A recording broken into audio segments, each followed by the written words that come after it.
Assalamualaikum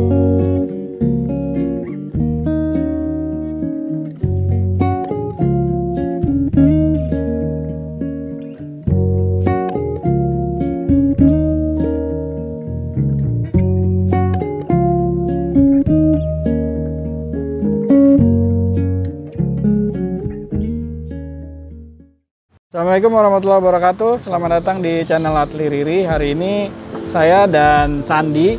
Sandi ini adalah proyek arsitek kita. Mungkin baru pertama kali ya, San? Betul, Mas. Nah, kita lagi ada di salah satu proyek kita yang memang harus kita supervisi, yaitu Magenta Townhouse. Nah, ini adalah salah satu proyek perumahan atau townhouse atau konsep cluster ya, yang kita desain dari tahun 2019 akhir sampai saat ini. Proyek ini sudah terbangun show unitnya, dan sebelum show unit ini di launching, kita disuruh untuk mensupervisi nih proyek gitu. Jadi pas banget kita juga diajak untuk bikin dokumentasi oleh pihak developer untuk sharing-sharing juga soal proses perencanaan, proses konstruksi, termasuk cerita-cerita konsep di balik perumahan ini.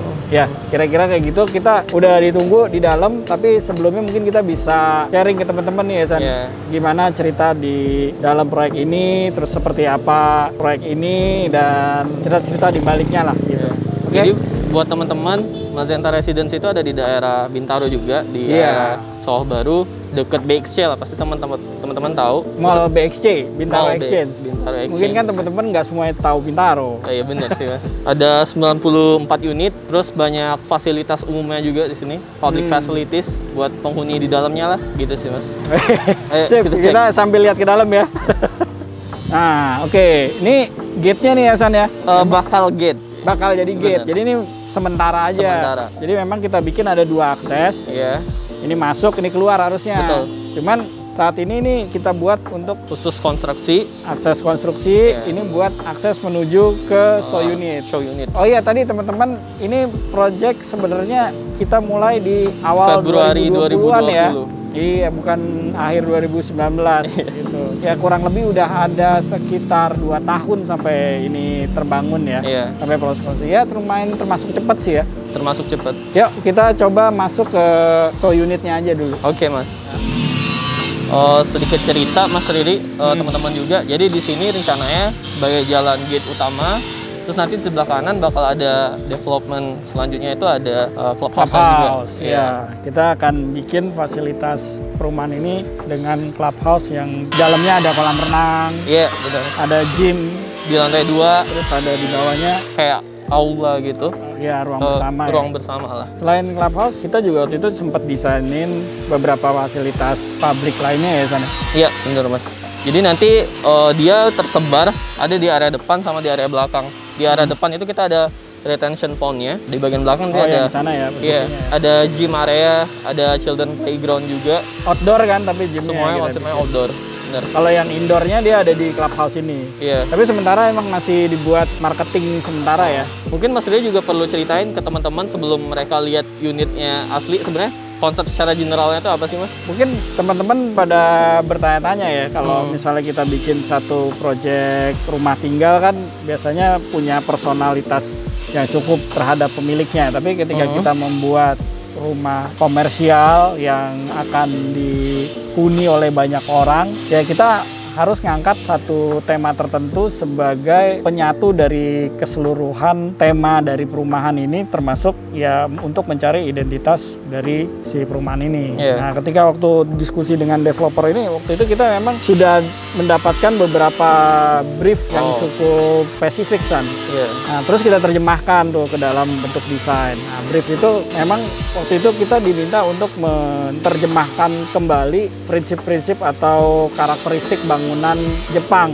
Nah, Japanese houses. Berarti dari gitu. klien sebenarnya dia ada brief awal, tapi brief awal itu coba dikembangkan lagi dari kantor ya sebenarnya. Ya, jadi kita akhirnya kan juga tetap harus menyesuaikan sama konteks dong. Gitu kan. Nah, ambience itu memang bisa kita bawa ke arah tema-tema tertentu, tapi tetap menurut kita waktu itu kan kita pengen tetap beradaptasi terhadap konteks lingkungan dan konteks lifestyle-nya orang Indonesia gitu kan.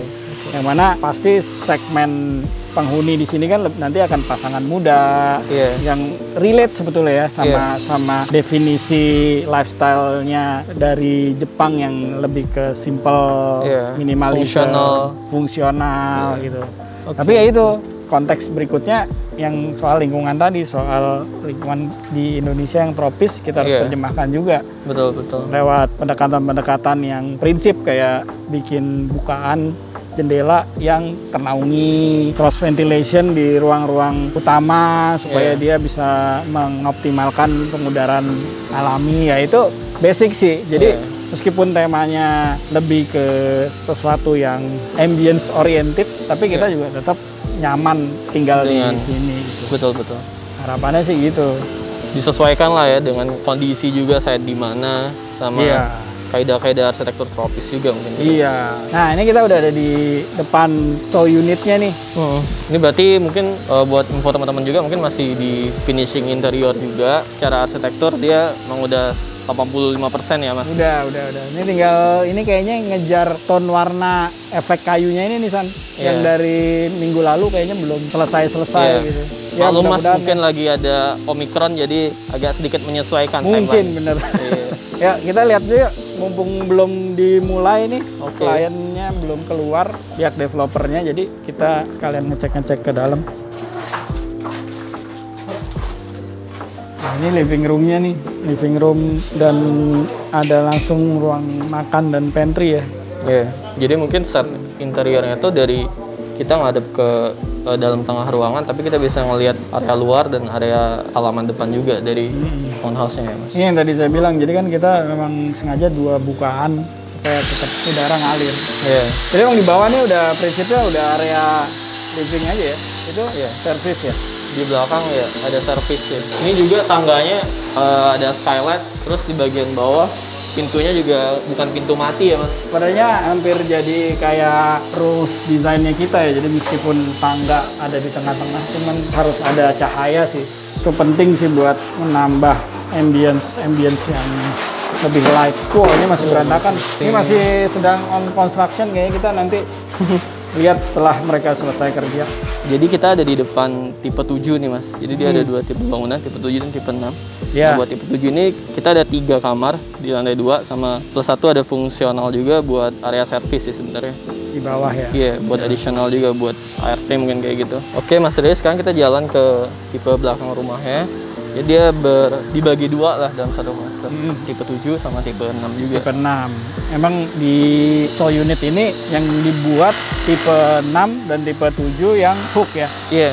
Memang kalau tipe yang barusan tuh kita sebenarnya kalau udah selesai kelihatannya harusnya lebih lega ya. Karena tadi masih ada banyak pekerjaan konstruksi. Pekerjaan interior gitu karena mereka mungkin ngejar ini. Nah, kita sebenarnya udah lihat sih beberapa perkembangan interiornya dan udah kasih beberapa masukan sebelumnya. Tapi karena pihak klien, developer dan kontraktor belum hadir ya, kita mungkin belum bisa menanggapi banyak diskusi di dalam gitu. Nah, ini kita berada di tipe 6 ya. Tipe 6 yang tipe yang kecilnya dari Mazenta. Ya, ini mungkin bisa dibilang definisi dari rumah compact yang kita coba terjemahkan di perumahan ini dengan ambience Jepang yang emang mengarah kepada fungsional tadi ya.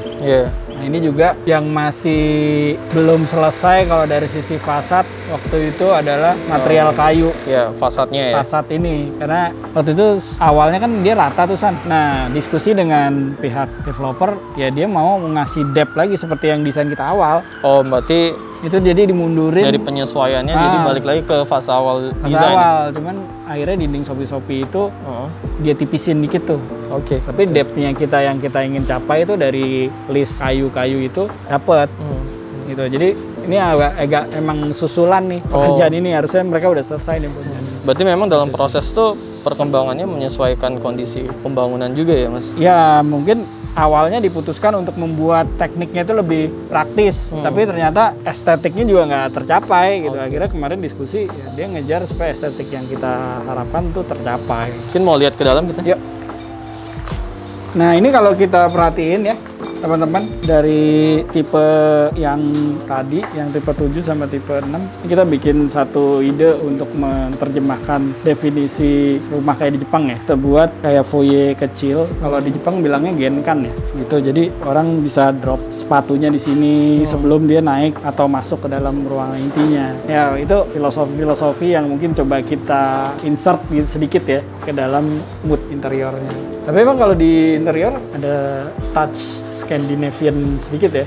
Mungkin dijelasin juga selain ambience-nya kita pengen Jepang juga ada sedikit sentuhan Skandinaviannya juga. Iya, emang di interior pengen agak di-twist dikit ya? Iya. Supaya ya itu lah mungkin lebih... Sebenarnya kalau konteksnya project tertentu tuh kita harus nyesuaiin juga sama misal klien dari briefnya, dari keinginan pasar juga sebenarnya harus dibaca juga ya Mas. Iya.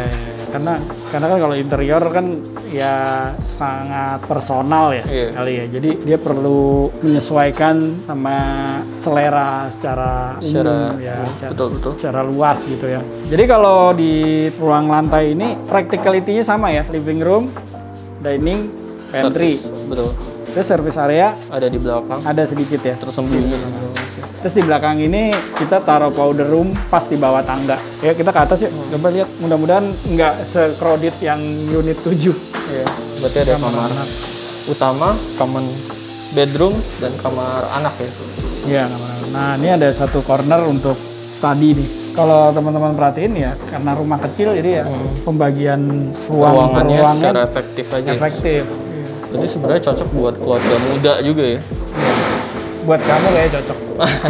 Boleh sih Mas. Tapi kemarin kayak gini-gininya nih San, saya sempat ini nanti pertemuannya gimana nih? Masih ada celah gitu kan. Ini harus diperhatiin nih, celah-celah gap ini apakah dikali air atau ngat tambahan aluminium gitu. Ya bisa pakai aluminium atau di gutter doang. Ya kurang lebih tone-nya gini ya, masih fresh gitu ya nuansanya. Ini kalau kita tambahin kayak ada elemen-elemen indoor plant lebih lucu kali ya. Iya.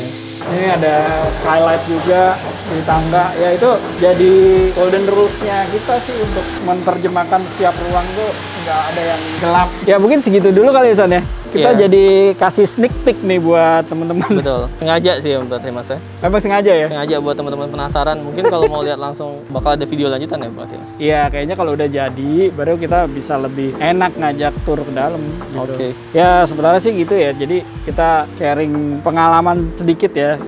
Ketika kita dalam proses konstruksi itu kita masih butuh biasanya supervisi. Nah, ketika supervisi ya kondisinya ya realnya tuh kayak gini. Betul. Jadi kita ngalamin proses konstruksi tahapannya itu biar kita bisa tahu mana yang kurang, mana yang udah cukup, mana yang bisa diperbaiki, mana yang masih bisa dieksekusi sebelum benar-benar nanti ini selesai 100% dan ini dijadikan show unit buat orang-orang datang ya. Mudah-mudahan salah satu karya kita ini bisa diterima banyak orang gitu. Oke, kalau gitu teman-teman, kira-kira segitu dulu video kali ini. Terima kasih banyak udah menonton sampai akhir. Jangan lupa like, subscribe, dan komen. Bye-bye.